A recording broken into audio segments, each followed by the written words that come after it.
Salut à toi, bienvenue dans la deuxième partie de la création d'une stratégie de trading algorithmique rentable. Dans la première partie, on a programmé la logique de trading, je t'invite à aller la voir si tu l'as pas encore vue. Et dans cette deuxième partie, dans cette vidéo, on va faire du backtesting. On va essayer d'optimiser les paramètres de notre stratégie pour qu'elle produise des meilleurs résultats. Donc c'est parti, je te montre ça sur mon écran. On va aller sur le testeur de stratégie qui est disponible sur MetaTrader 5. Alors tu verras que c'est quand même assez limité, on va faire les bases de l'optimisation aujourd'hui. Si on va dans l'onglet placement, on va pouvoir voir nos inputs, nos variables d'entrée, et c'est celles-ci qu'on va pouvoir optimiser. Donc c'est parti, on va commencer. Je vais te montrer une petite démonstration pour que tu vois comment ça fonctionne.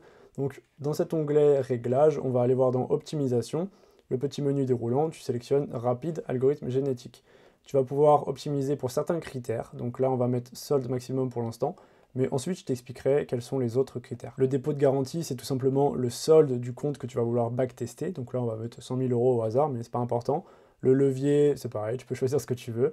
Là, dans modélisation, très important de choisir chaque tick basé sur les ticks réels pour avoir des données qui sont quand même assez fiables. Là, je précise que les données sur lesquelles je vais backtester le robot, c'est les données euro-dollar fournies par MetaQuotes. Mais on peut aussi télécharger des données vraiment très fiables sur Internet. Je te montrerai comment on peut faire. Il faudra que tu aies beaucoup de place sur ton disque dur parce que les fichiers feront plus de 15 Go chacun.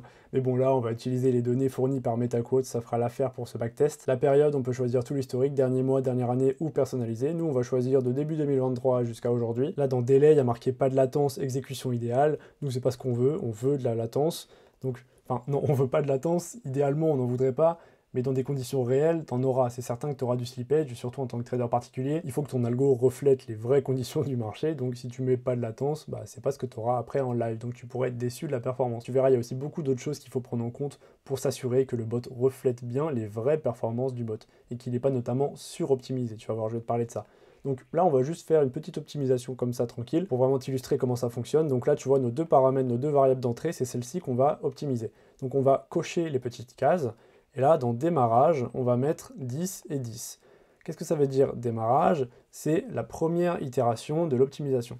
Donc là, pour rappel, si tu n'as pas vu la première vidéo, je t'invite à la voir, mais si tu ne l'as pas vue, là, en fait, c'est notre stop loss et take profit, comme tu le vois ici. Donc c'est en nombre de pips. Là, il y aura des pips de stop loss et des pips de take profit. Ensuite, pour le step, on va mettre 10 pips et 10 pips. Et pour la fin de l'optimisation, on va s'arrêter à 50 pips pour le stop loss et 100 pips pour le take profit. Alors, qu'est-ce que ça veut dire début et fin? C'est que l'optimisation, elle va fonctionner par itération, c'est-à-dire qu'elle va commencer par 10 pips de stop loss, 10 pips de take profit. Ensuite, deuxième itération, elle va faire 10 pips de stop loss, 20 pips de take profit, et ainsi de suite. Elle va faire tous les pas un à un. Tu vois que là, il y a 50 combinaisons possibles. Je préviens qu'il faut un bon PC pour faire l'optimisation comme ça, parce que ça utilise des ressources de ton processeur qui va faire des calculs. C'est des maths, hein, donc il faut un bon PC, je précise. Après, là, l'algorithme n'est pas abusé non plus, donc là, tu vas pouvoir le faire, je pense. Mais sinon, il faut investir dans un bon PC. Donc là, on va faire démarrage, et ensuite, dans résultat d'optimisation, tu verras, au fur et à mesure que ça se calcule, on va avoir les résultats. Et tu verras qu'il y aura plein de résultats qui sont dans le vert et plein de résultats qui sont dans le rouge. Donc là, on va attendre que mon ordinateur fasse l'optimisation. Donc tu vois, en bas à droite, on est rendu à la 21e itération sur 50. Là, tu vois, ça prend 2 minutes 50. C'est pas énorme, c'est pas du tout énorme, hein. Tu peux faire des optimisations qui durent plusieurs heures. Moi, des fois, j'ai laissé des optimisations pendant plusieurs nuits. Après, si tu le prends vraiment au sérieux, tu peux carrément acheter du temps de processeur. Tu peux acheter des processeurs sur le cloud et faire des optimisations sur des serveurs à distance. Moi, je l'ai un petit peu fait, mais après, j'ai basculé sur Python où tu peux faire des optimisations statistiques bien plus poussées que sur MQL5. Donc, abonne-toi pour voir celle-là, je vais aussi t'en parler. C'est bon, l'optimisation est terminée, donc tu vois qu'on a quelques gains ici, quelques pertes ici. Donc, on va descendre, tu vas voir, il y a beaucoup de rouge, il y a beaucoup de pertes. Ça ne doit pas te faire peur, c'est totalement normal. C'est logique parce que dans une optimisation, il y a beaucoup de paramètres qui ont des stratégies totalement catastrophiques, qui sont juste nulles. C'est le but d'une optimisation, c'est de filtrer ces stratégies qui sont nulles. Donc ça ne doit pas te faire peur si tu vois beaucoup de rouge, c'est logique, c'est normal, c'est le but de l'optimisation. Et tu vois, je fais une petite parenthèse aussi, que bizarrement, les stops les plus courts, tu vois, 10 pips, 10 pips, 10 pips, 20 pips, c'est toujours là où il y a les stratégies qui fonctionnent le moins. Donc voilà. Quand je te dis d'écarter ton stop loss, c'est pas pour rien. Bizarrement, tu vois, 40 pips de stop loss ou 30 pips de stop loss, c'est celle qui fonctionne le mieux. Là, il y en a une à 10 pips qui s'est perdue, mais crois-moi, elle est suroptimisée, celle-là, j'en suis certain. Encore une fois, dans mes autres vidéos, parfois, je dis que les stops à 5 pips, ça ne fonctionne pas. Je le sens pas de nulle part, hein. C'est parce que moi, je fais de l'algo, et dans mes optimisations, je vois que ça ne fonctionne pas. Donc, je te le partage, voilà. C'est pas un truc que j'ai inventé. Bien sûr, il y a des stratégies de scalping avec 5 pips de stop loss qui fonctionnent, ça existe. Dans le trading haute fréquence, il y en a qui mettent moins que ça, même, qui font du micro pips, du hyper scalping sur quelques pips. Mais pour un trader particulier, c'est quasi certain que ça ne fonctionne pas. Si tu veux juste faire du trading algorithmique dans ta chambre, bah, écarte ton stop, sinon tu vas perdre. Voilà, je te dis ça comme ça. Bref, on va se concentrer sur ce qu'on voit à l'écran. Donc, dans cette colonne, on voit le profit net. Là, on voit le nombre de trades. Là, remboursement attendu. Et là, la chute, le drawdown. Donc, tu peux filtrer comme ça pour voir laquelle était la moins risquée en termes de drawdown et laquelle était la plus risquée en termes de drawdown. Tu vois que celle-là, elle a eu 35% de drawdown. Ça va te permettre de déceler un comportement dans ta stratégie. Un comportement, qu'est-ce que je veux dire? C'est que tu ne dois pas prendre individuellement chaque stratégie. Tu vois que là, celle-là qui a fait le plus de profit, elle a un stop loss à 40 et un stop loss à 100. Mais ce n'est pas forcément la meilleure. C'est-à-dire que il faut repérer un comportement dans ta stratégie, comment la stratégie fonctionne le mieux, mais avec plusieurs paramètres, tu vois. Donc là, typiquement, un exemple de ça, c'est qu'on voit que la stratégie fonctionne mieux quand elle a un risk-reward positif, quand on gagne plus qu'on perd en moyenne. Tu vois que le take profit est à 100 et le stop loss est à 40. Bon là c'est 1 pour 1, mais ensuite là tu vois c'est supérieur, supérieur, supérieur, supérieur, supérieur. Là c'est 2, tu vois. Quasiment toutes les meilleures sont celles qui ont des risk-reward positifs. Donc c'est spécifique à cette stratégie-là, hein, bien sûr. Vu que c'est une stratégie de breakout, c'est une stratégie sur laquelle on veut capitaliser sur l'inertie, sur le momentum d'un mouvement, bah, c'est logique d'avoir un risk-reward élevé. On veut un stop assez serré et on veut vraiment laisser courir les profits à la hausse, tu vois. Si c'était plutôt une stratégie de retour à la moyenne, ce ne serait pas forcément le cas. On pourrait même avoir des risk-reward inférieurs à 1. Et c'est ça que je veux dire par déceler le comportement de ta stratégie, c'est que c'est pas seulement sur une donnée, c'est sur plusieurs données. C'est pas seulement sur une itération, c'est plutôt parmi tes meilleurs, quel est le comportement de cette stratégie. Donc là, tu vois que c'est bien d'avoir des take profit élevés par rapport au stop loss. Donc là, tu vois que c'est filtré par résultat net, par profit net, celui qui génère le plus d'argent, mais c'est pas toujours le meilleur moyen de jauger une stratégie. Il y a d'autres moyens de le faire, en faisant des rendements ajustés au risque, par exemple, en utilisant le ratio de Sharpe, qui est disponible là sur MetaTrader. Le ratio de Sharpe, qu'est-ce que c'est? C'est un ratio qui va jauger le risque de ta stratégie en le comparant à un benchmark, à un autre asset qui est risk-free, qui est un taux sans risque.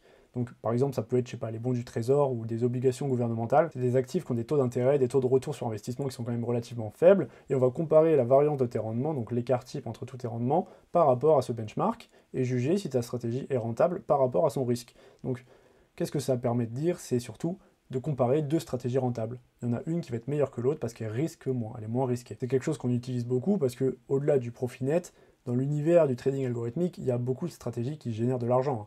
Tu peux gagner de l'argent en trading algorithmique, mais ça ne veut pas forcément dire que ta stratégie est une vraiment bonne stratégie. Et pour ça, tu as besoin de d'autres métriques. Donc là, tu vas avoir plein de métriques. Ça mériterait une vidéo entière là-dessus. Tu auras ton drawdown moyen, ta value at risk, ton risque de ruine, ton Sharpe ratio, ton sortie no ratio. Tu as plein de trucs à faire. Donc pour illustrer le ratio de Sharpe, tu vois que ici, le profit maximum, le profit net le plus intéressant, c'est 6 824,79 €. Donc quand on filtre par profit, mais quand on filtre par résultat de ratio de Sharpe, on voit que c'est plus celle-là. On voit que c'est 6455. Et tu vois, la 6824, elle est quatrième finalement. Donc tu vois que les deux ont gagné de l'argent. Les deux ont gagné environ 6500 €. Mais celle-ci a eu moins de drawdown. Donc elle est moins risquée. Donc voilà. C'est une autre manière d'optimiser ta stratégie. Mais là, le truc, c'est que je suis pas très content des résultats.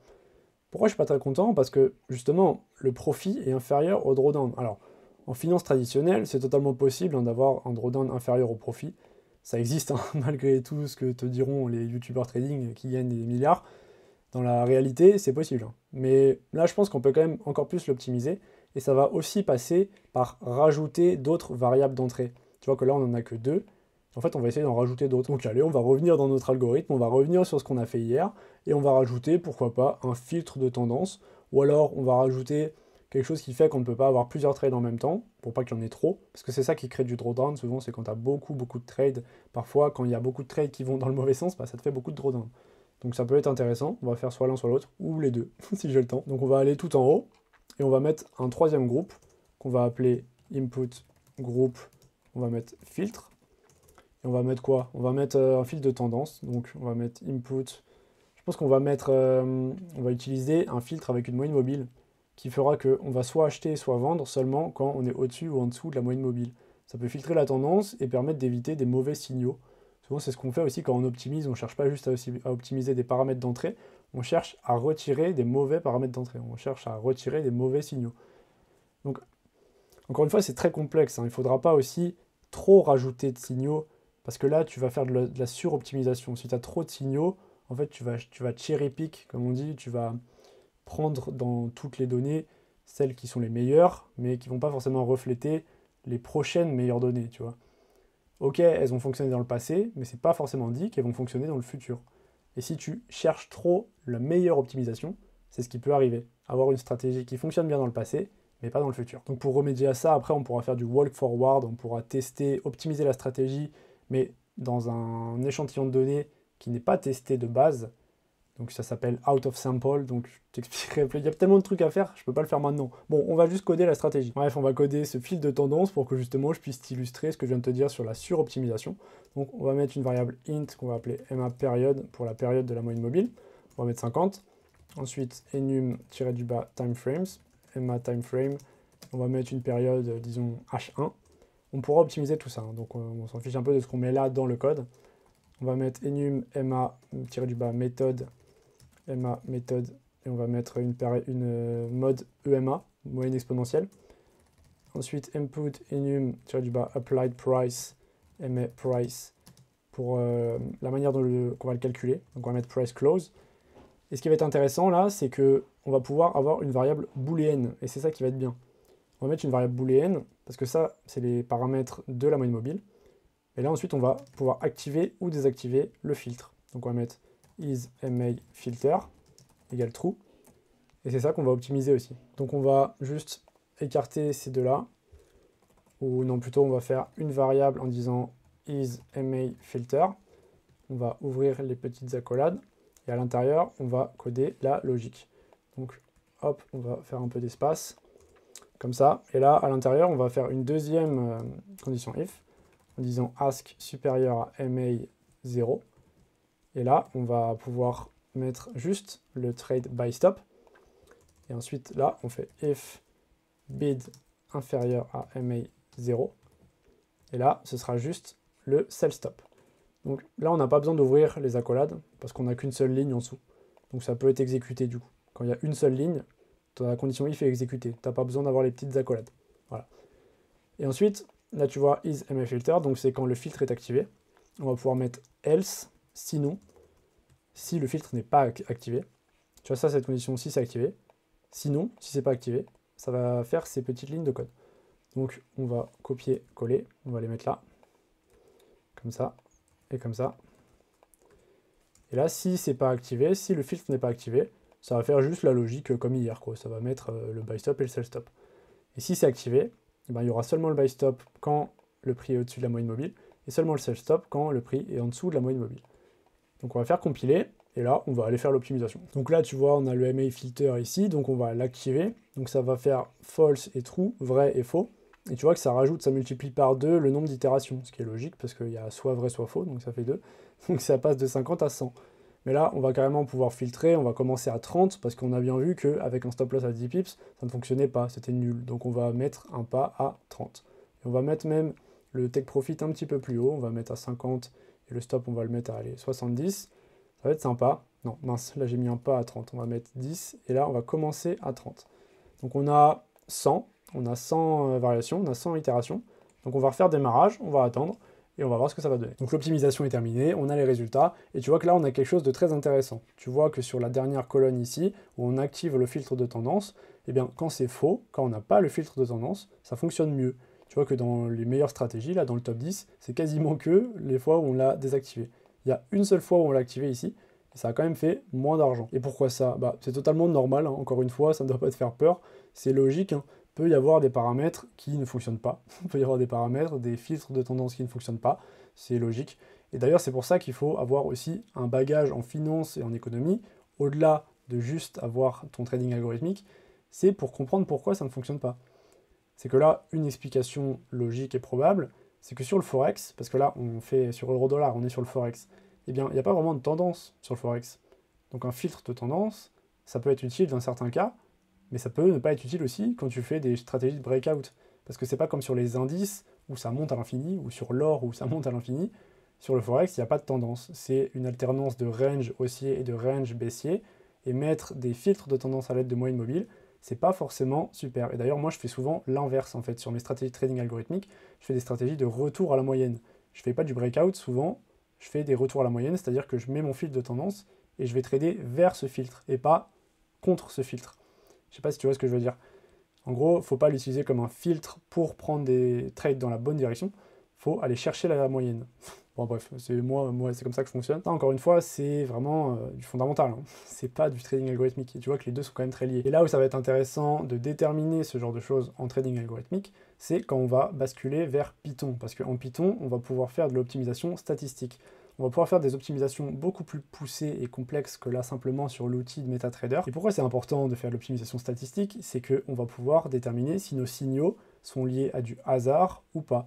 On va pouvoir déterminer, essayer de déceler si là ce que tu vois là, les 6 455,75 € qu'on a fait, est-ce qu'ils sont vraiment liés à un signal, à une bonne stratégie de trading, ou est-ce qu'ils sont vulnérables à du hasard et au final notre stratégie n'a pas vraiment de hedge, d'avantage statistique. Et ça on peut un petit peu faire dans l'outil backtest. Donc là tu vois, je vais double-cliquer sur la première et tu vas voir qu'on va pouvoir refaire ce backtest là avec des données supplémentaires. Donc là après avoir fait le backtesting sur cette configuration particulière avec 40 pips de stop loss et 100 pips de take profit, on peut aller dans backtest. Dans l'onglet backtest on va avoir beaucoup plus de données. Sur cet onglet tu vas quand même avoir pas mal d'informations pertinentes, hein. Tu vas pouvoir trouver ton profit total, ton drawdown, ton ratio de Sharpe, facteur de profit, ta moyenne de position gagnante-perdante, ton maximum de gains consécutifs perdant-gagnant.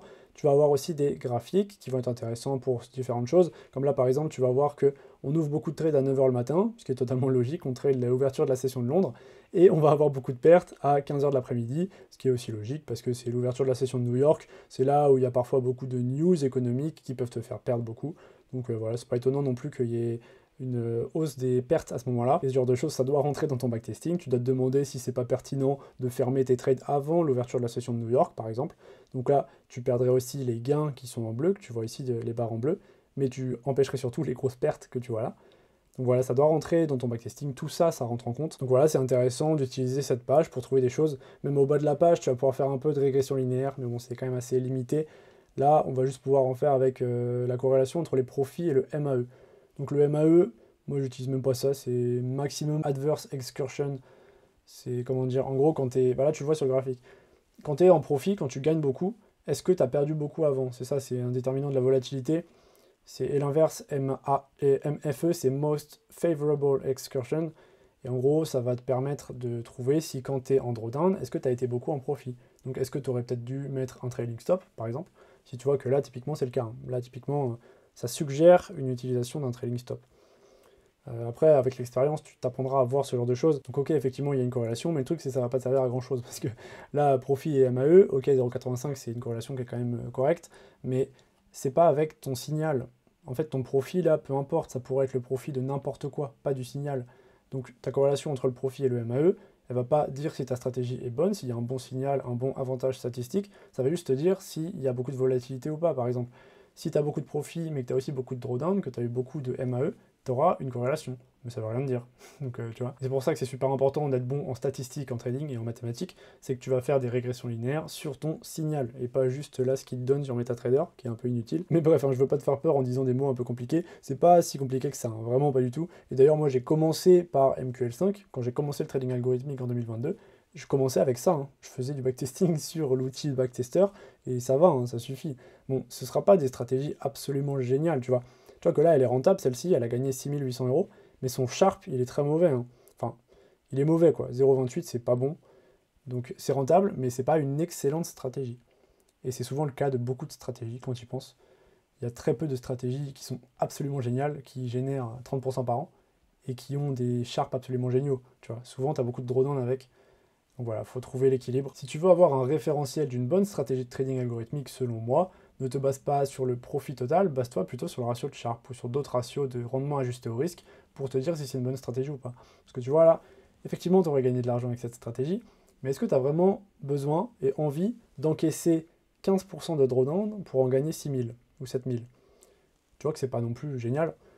Donc moi, je te conseille plutôt de chercher des stratégies qui ont des ratios de Sharpe de 1 ou 1,5, voire 2 si tu es vraiment bon. Moi, j'en ai certaines qui sont au-dessus de 2, et je suis très content de celle-ci. Mais dans l'ensemble, si tu as plus de 1, dis-toi que c'est bien, quoi. Franchement, c'est ok. Je suis peut-être un petit peu défaitiste, mais aussi réaliste. C'est qu'il y a très peu de stratégies qui ont plus de 3 de ratio de Sharpe à long terme. Ça existe, hein, bien sûr, il y en a.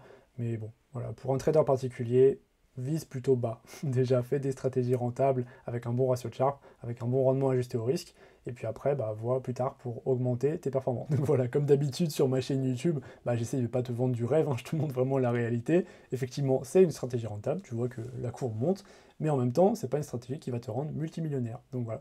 Et d'ailleurs, les stratégies qui vont te rendre multimillionnaire, tu vas pas les trouver sur YouTube. Moi, je peux t'apprendre à en créer, mais je vais pas te partager les miennes. Je vais les garder pour moi. Pour des raisons que tu comprends, je pense. C'est totalement possible d'en créer, et pas avec 15 ans d'expérience. En 6 mois, 1 an, tu peux créer des stratégies de trading rentables qui vont te générer des revenus stables.